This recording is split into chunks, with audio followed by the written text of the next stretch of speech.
What kind of nut? Oh. These nuts. These nuts. I think there's one on the table there.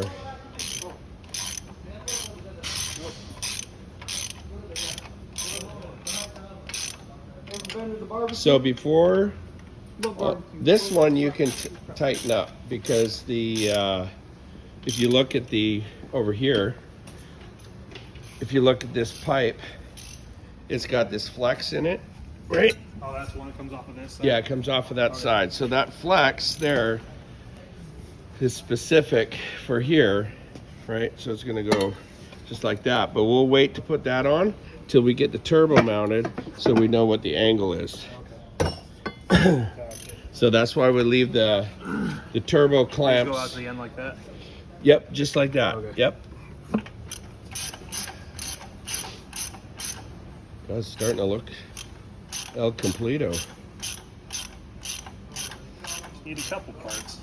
Yeah.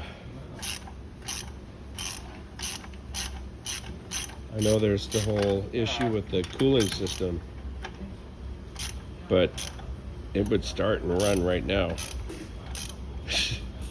All we need to do is add fuel and block off the turbo oil feed line.